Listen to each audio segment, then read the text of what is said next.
Favorites, put your hands together, everybody, for Marc Maron. Come on.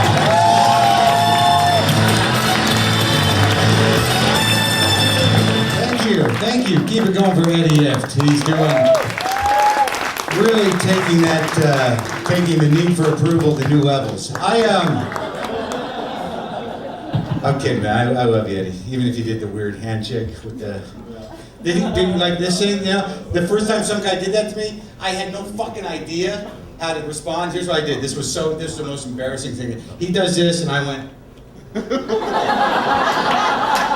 And he's looking at me like I'm some sort of fucking asshole, you know? And I walked up to another guy, I'm like, what are you supposed to do when you do that? So he told me it was this thing, and there was part of me that's like, I gotta find that guy again, because I know how to do it now.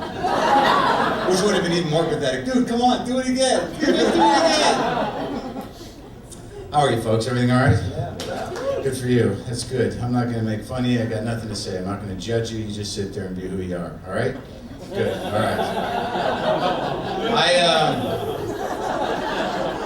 I don't know, what the fuck do I know? You know, as far as like ethnicities and stuff like that, or where people come from, all I know is that, folks, the future is Chinese, okay?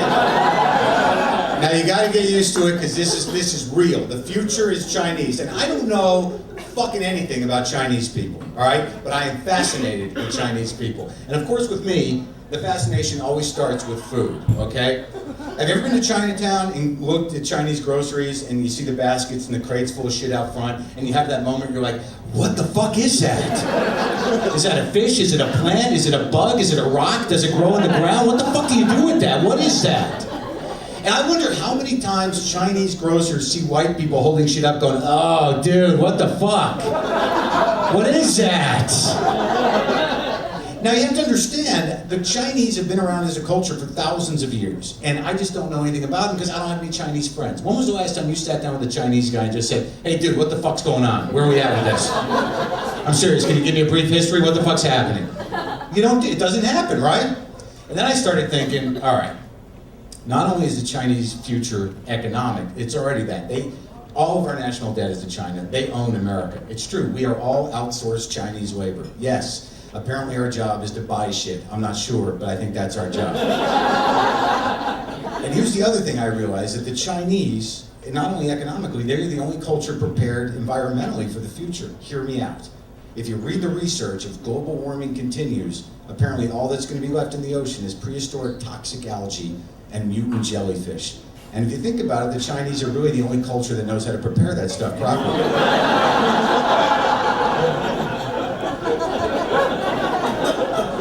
So what I'm saying is, you know, take a class, get your kid a Chinese book, maybe, you know, just prepare for the future, be ready for when the new owners come and take over.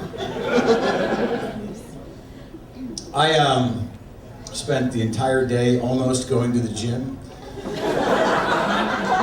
That was very active almost, I was very engaged, it wasn't passive. I got up with every intention of going. I looked at my clock and I said, this is it, man, I'm fucking going. I'm gonna feel good, I'm gonna do it.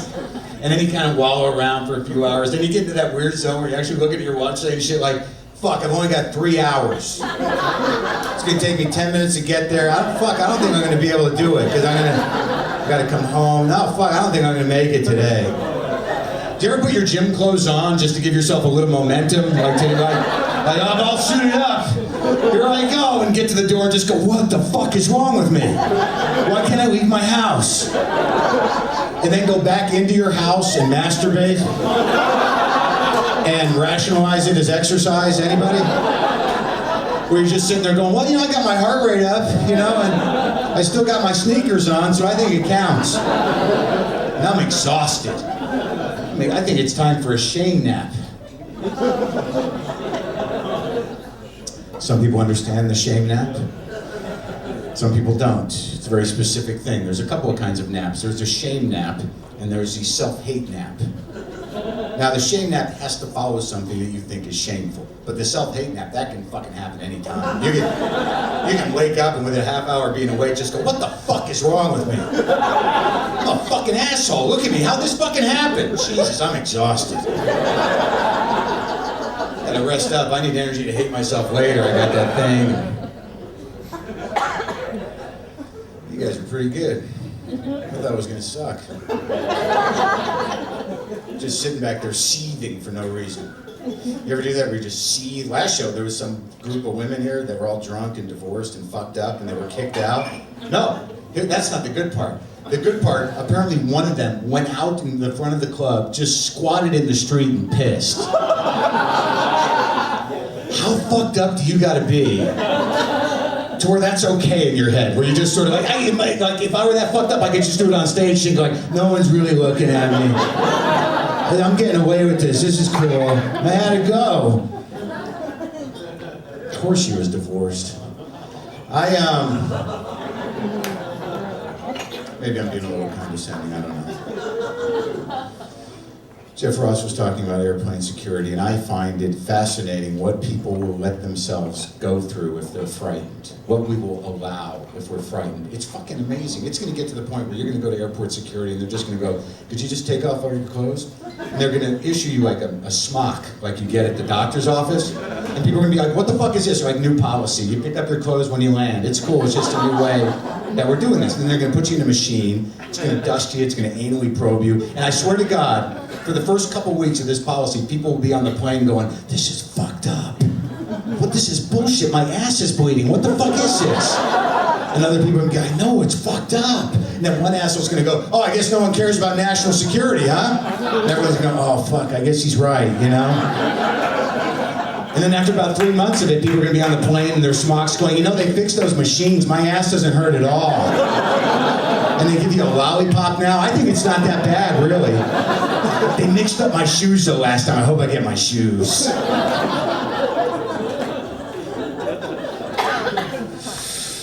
Oh, there's something wrong with Scientology. This place is like, Hollywood is fucking full of unfounded confidence. You know, I cannot fucking deal with it. You know, people were just like, you know, hey, look at me. I'm all fucking full of myself and ready to go. It's like, what do you do? Yeah, this is it. I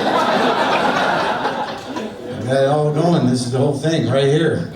Can you talk? But I was parked by the Scientology headquarters there, the Celebrity Center, and they have their own cops. They get these little bicycle cops, Scientology, they give them uniforms and shit. How fucking sad of a person do you gotta be? Not only to like join Scientology, you'd be like, can I be a cop with a Scientology cop? Can I get a little Enron Hubbard badge? And I got out of my car when these Scientology bike cops comes up to me. He's like, did you just see a guy climb up that balcony? I got a call, someone was climbing up the balcony across the street. And of course my first reaction is like, is this a fucking test? Is there a right or wrong answer to this? Are you fucking with me? What's going on? And I started to be concerned about my own fucking, like, how grounded am I really? Because they freak me out a little bit, because I'll read anything. You know, I'm like an open-minded person. I like to study shit. Like, I'll read, like, Mein Kampf by Adolf Hitler. Well, I think there's something to be gleaned from any self-help book. But but I will not touch Dianetics. I won't go fucking near it, because I don't know what page it happens on. Yeah, I know how secure I am in my own sense of well-being. What if you're just like, I just want to check this shit out because they're fucking weird, and then you're in the middle of the book and it's like all of a sudden like, I don't need my parents, they're the ones that broke me. When's the mothership coming? I'm ready to go. Or maybe you just go into some sort of weird protracted blackout and you wake up wearing a hat behind the wheel of a limo going, where to now, Mr. Travolta? Who the hell knows what happens? I'd like to have a little more control over my spiritual decisions in that.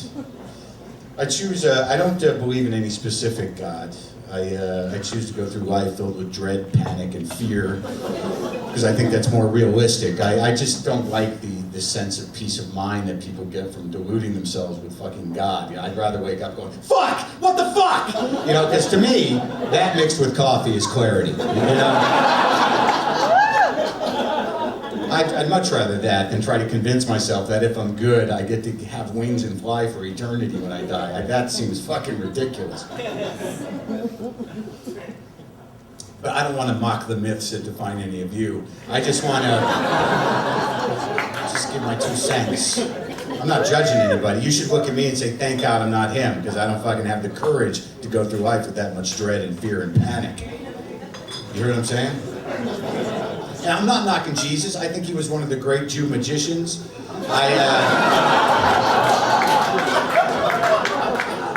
I I mean, there's been a history of Jewish magicians, Jewish entertainers. Harry Houdini's real name was Weiss. He was a Jew. David Copperfield, of course, a Jew. Just took their careers in a different direction than Jesus. Didn't want the pressure or responsibility that he put himself through, you know.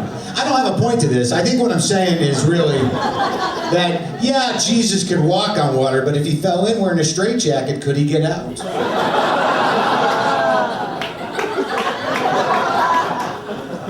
And I have a great reverence for Jesus. Actually, this look, this long hair and the beard is a seasonal thing. I got it shaved. I grow my hair out and I grow my beard out every year on the holidays. And over Christmas, I go to malls dressed as Jesus. And I do. And I just walk through the mall saying, no, no. This wasn't what it was supposed to be about, people. And if there's a Santa at the mall, I walk right up to him and I go, listen, fat man, you're just a clown at my birthday party. Do you understand? Which is great, because every time I do it, there's a kid on his lap, and the kid's like crying, like, why is Jesus yelling at Santa? Which I think is really the most important Christmas question.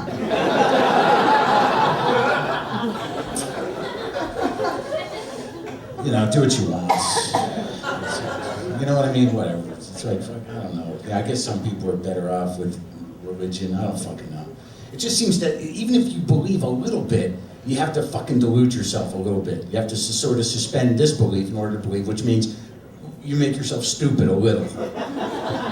Yeah, I don't know, maybe I'm wrong. Like, I don't understand, like, people who want to teach creationism in biology class. I don't understand that, because that's basically, they want to retard the youth in the name of a fiction. And I'm not trying to be strident or pontificate about anything, but what are they going to do next? Let's make the roads dirt again. You know, I just don't know how far back it goes. And I'm glad that it didn't pass, that they can't do that.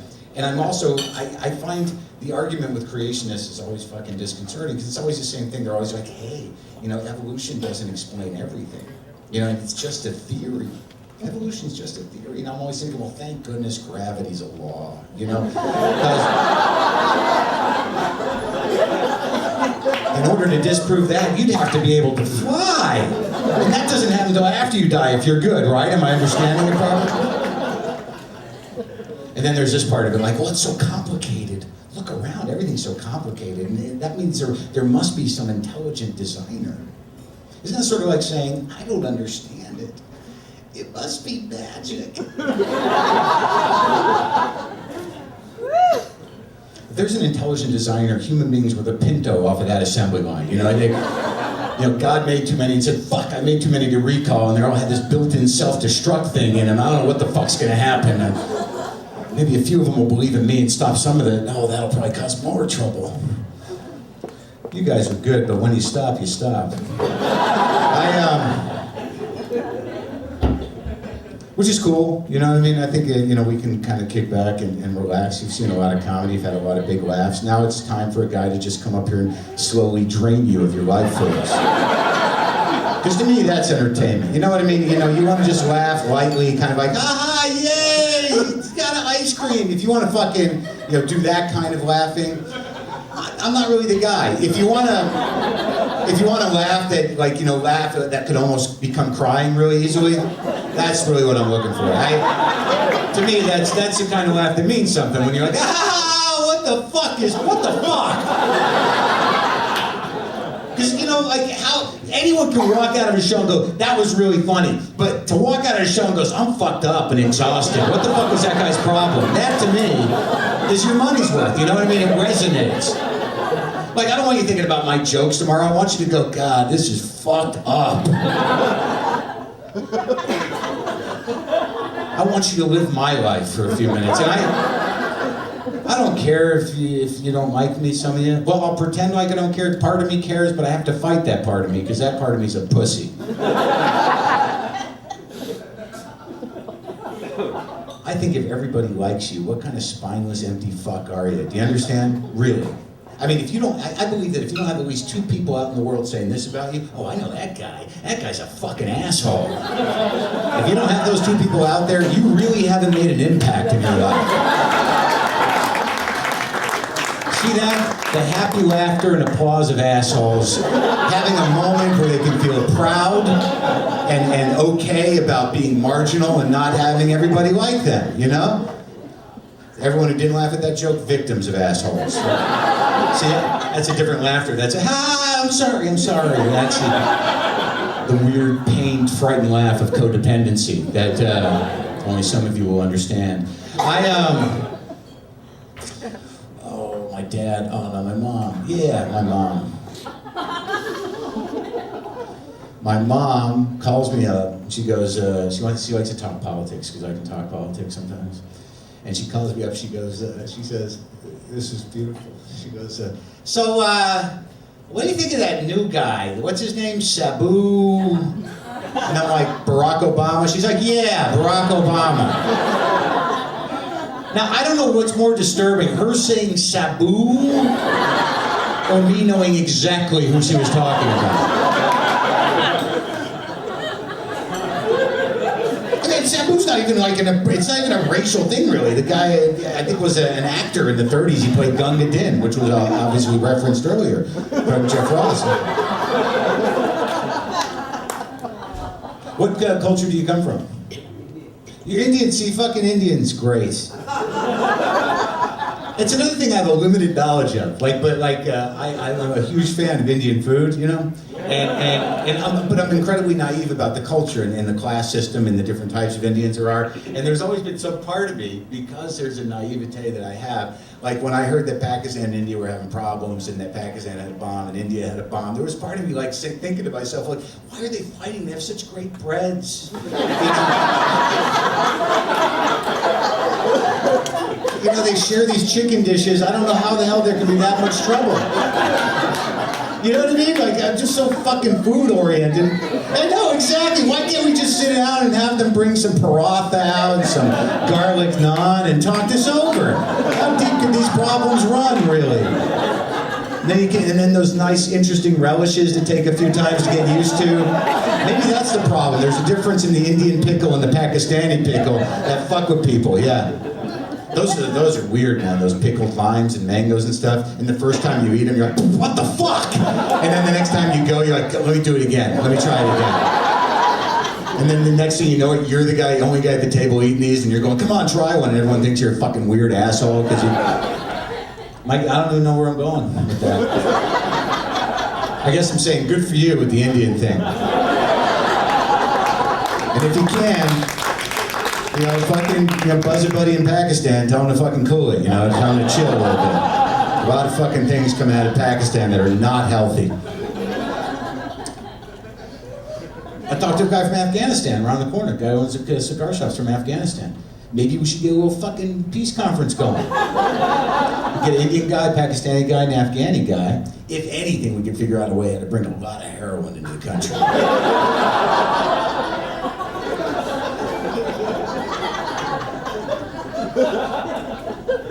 Not that I do heroin, but I'd like to bring it in, I don't drink, I don't do drugs anymore, I quit. Not because I had a problem. All right, fuck you, I had a little problem. But I'm not ashamed of it, I had a good time. I logged a lot of hours, covered a lot of topics. A lot of topics. A lot of interesting people. Look, the reason I quit drinking and doing drugs is simple. Everybody's got demons, right? I just realized about 5 years ago that I had all of them. And they were tired, real tired. I've been at it for a long time, since high school. It used to be that one that would pop out and be like, woo! Wow! Let's go get an 8-ball, some booze, and some pussy. Come on!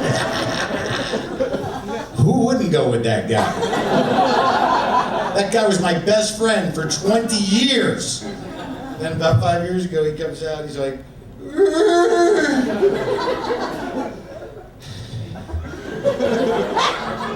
how about some ice cream?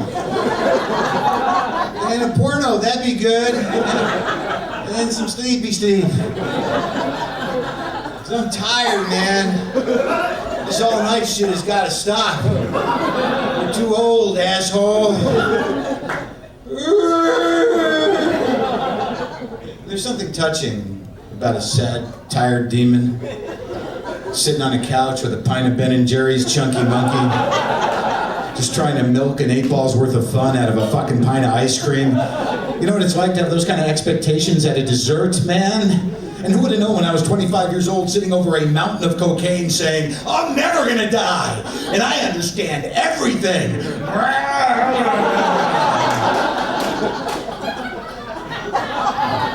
That 15 years later I'd be saying, oh, there's more chocolate under here. With the same intensity. Chocolate will make it okay, right? Oh, fuck, there's a big piece, I'm good. That's what you get if you're lucky and live through this shit. I just picked all the wrong heroes, man. So Burroughs, Keith Richards, Hunter S. Thompson, anyone who was fucking strung out and fucked up on drugs, I wanted to be like. I wanted to live on the edge. And then if you live long enough, one day you get to the edge and you're like, fuck, when did they put a mall here? I guess I'll just go into Brookstone, sit in that chair for a while.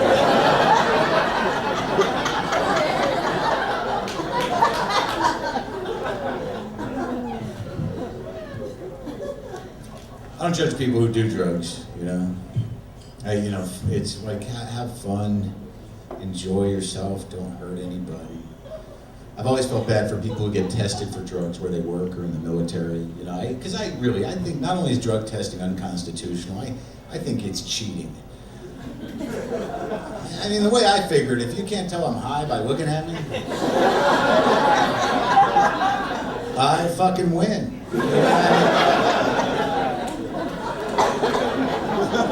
I'm not gonna pee anywhere except on your desk, Captain. And I'm thinking that'll be my notice as well, you know. And unless you like being peed on, then I'll probably come into work early because I think that'd be a morale booster for me to pee on you every day. I wouldn't tell anybody.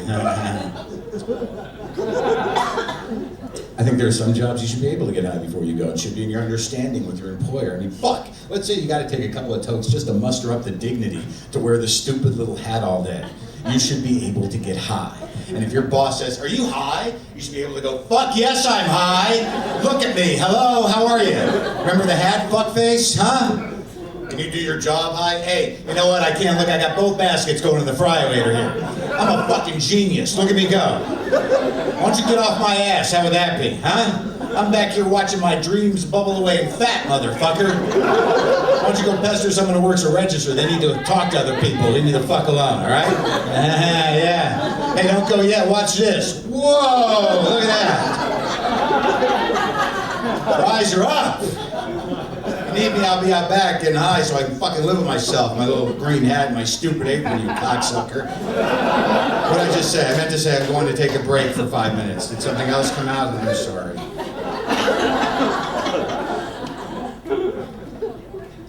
You shouldn't test people for drugs where they work, but I think obviously some people don't know that they're fucked up. They should do something more democratic. Why don't they just test everyone for drugs they can handle? That seems reasonable. Maybe when you get your driver's license, you go up to the guy, he says, well, we got your paperwork done, but before we do a photo, do you do any drugs? I smoke a little pot occasionally. All right, well, why don't you go smoke this and sit down over there. In about 10 minutes, we're gonna take the car out for a spin. And if you pull it off, you get pot approved right on your license. And that way, next time you get pulled over, you can just say, oh, I don't think so, officer.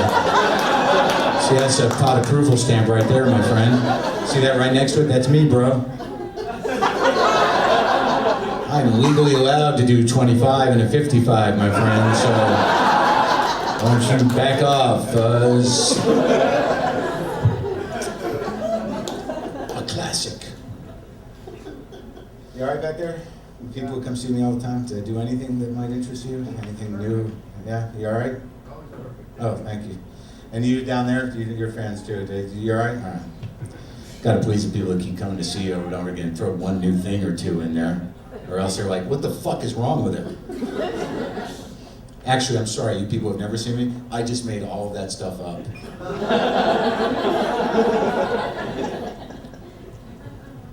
I have, what do you want? I gotta get off soon. Oh, if I gotta get off now.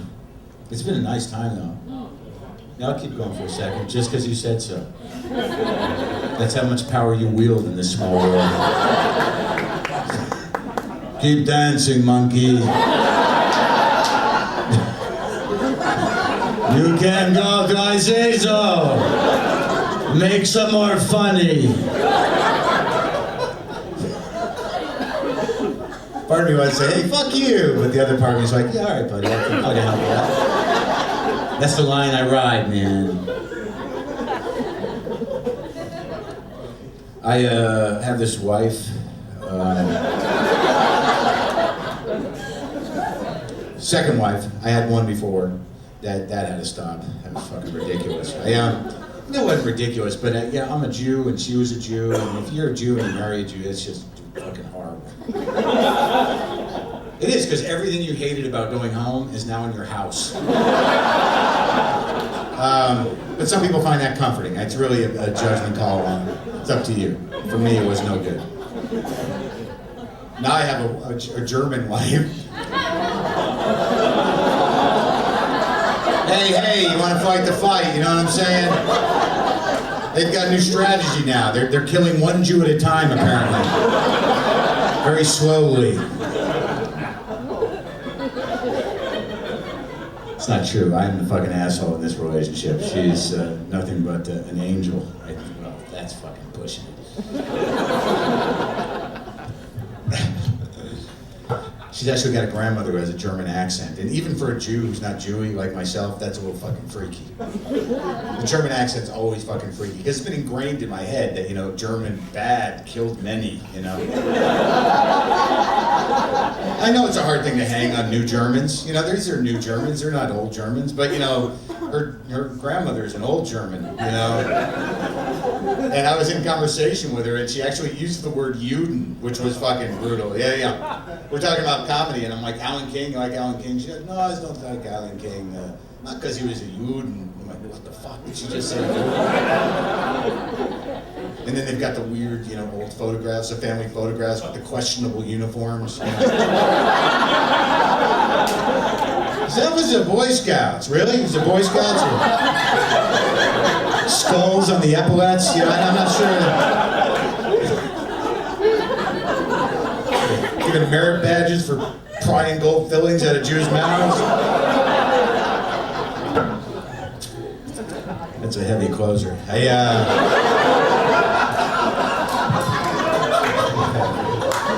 why is Jesus yelling at Santa? Good night.